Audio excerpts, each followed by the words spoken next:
Beginning, the arrival on Virellia. When I first set foot on Virellia, the planet shimmered like liquid glass beneath a lavender sky. It was the kind of beauty that made you forget how far from home you were until the silence hit you. No birds, no wind, just the pulse of bioluminescent flora breathing in slow rhythm beneath your boots. I was there as part of the Terran-Virelian peace delegation, a cautious effort to bridge relations after 50 years of cold distance. Our people had fought once, briefly, bloodily, and no one forgot. I was a linguist, a bridge between languages and emotions. I didn't expect to become anything more than a translator. Then she entered the chamber. The Virelian representative, known to her people as Virellia, the High Speaker. Her skin was the color of dusk seen through water, shifting between shades of silver and rose. Her eyes, deep, violet pools threaded with light, watched everything with calm precision. Her kind didn't show expression easily, but when her gaze met mine, something flickered there. Curiosity. The meeting went as most diplomacy did, words layered in politeness, meaning folded in tone. But when the day ended, Sarai approached me directly. "You understand more than your superiors," she said softly, her voice like the hum of distant strings. "The way you listen, it is almost Virelian." I smiled awkwardly. "Listening is what I do best." She tilted her head. "We shall see." That was the beginning. Middle, the study of beauty.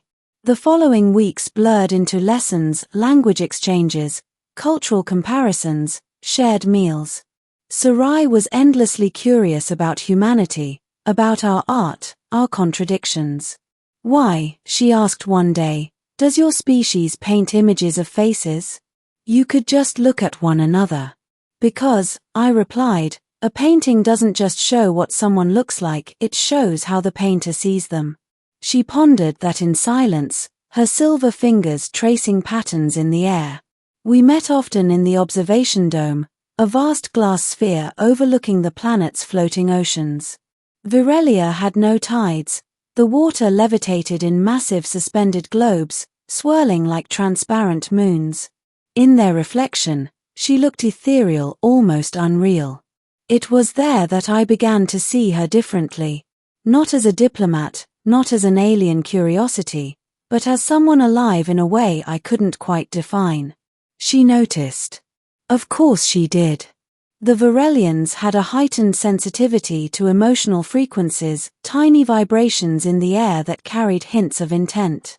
They didn't read minds, but they could feel truth. One evening, after a long session comparing human and Virelian poetry, she turned to me suddenly. "You are staring," she said. I froze.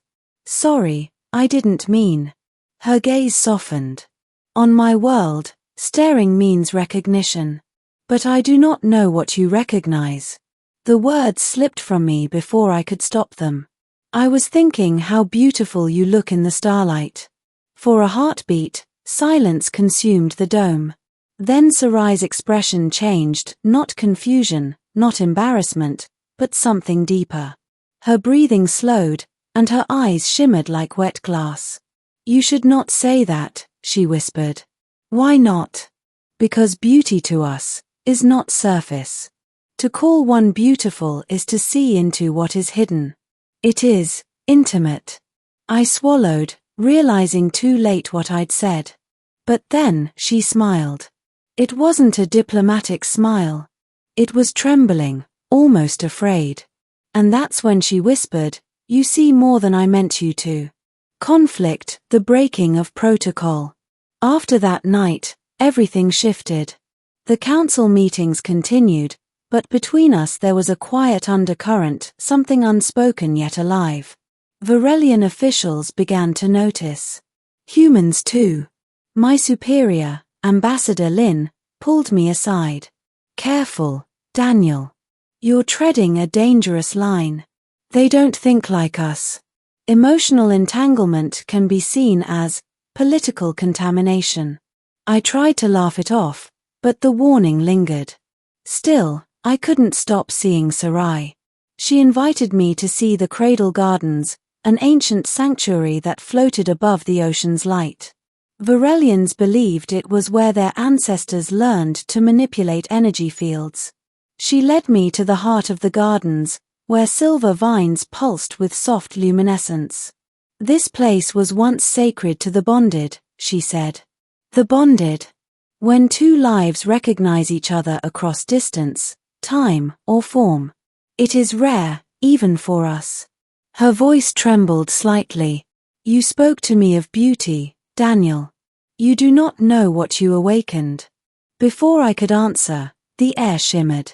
A hum filled the space. Virellian guards emerged from the shadows, their faces hidden behind mirrored visors. High Speaker, one of them said sharply, you are out of protocol. This human is not cleared for private communion. She turned, her tone calm but fierce. I invited him. That does not change the law. They advanced. I raised my hands instinctively, but Sarai stepped between us. No, she said. If he leaves, I go with him. The guards hesitated. The tension rippled through the air, thick and electric. Eventually, they withdrew, leaving us in silence. I looked at her, stunned. You didn't have to do that. She met my gaze steadily. Perhaps I did. That night, she came to my quarters unannounced. You risked punishment for me, I said quietly. She shook her head. You misunderstand. It is you who risked more. Your people will never forgive you for caring. Then, softly, she added, and my people, already whisper. Climax, the confession. Days later, the peace summit reached its breaking point. A Terran vessel was accused of violating Virellian airspace. Tempers flared, threats were made, and alliances strained. Amid the chaos, Sarai and I met one last time in the observation dome. The stars hung close that night, like listening eyes. I fear this is our last meeting, she said. Don't say that. The council demands my withdrawal. They claim I have grown, compromised. I stepped closer. Because of me. Her silence was answer enough. Anger rose in me, not at her, but at the absurdity of it all. After everything we've built, after all this understanding, this is how it ends. Sarai's voice wavered. Understanding is the most fragile bridge. It breaks under the weight of feeling. I reached for her hand. Her skin pulsed faintly under my fingers, warm, alive, trembling. I don't care about their politics. I care about you. She inhaled sharply, her eyes glowing brighter. Do you know what you are saying? Yes. Her voice broke into a whisper. Then listen. Among my kind, when one confesses the way you have, we respond not with words, but with truth. She took a step forward until our foreheads touched, her energy washing through me like light through water. Suddenly, my mind was filled with memories, hers. I saw her childhood beneath Virellia's twin suns, her training, the endless burden of leadership, the loneliness of being revered but never known. And beneath it all, me. The moment she first saw me across the council table. The curiosity. The warmth. The fear of what she felt. She pulled back, tears of glowing silver trailing down her cheeks. Now you see. That is what your words did, Daniel.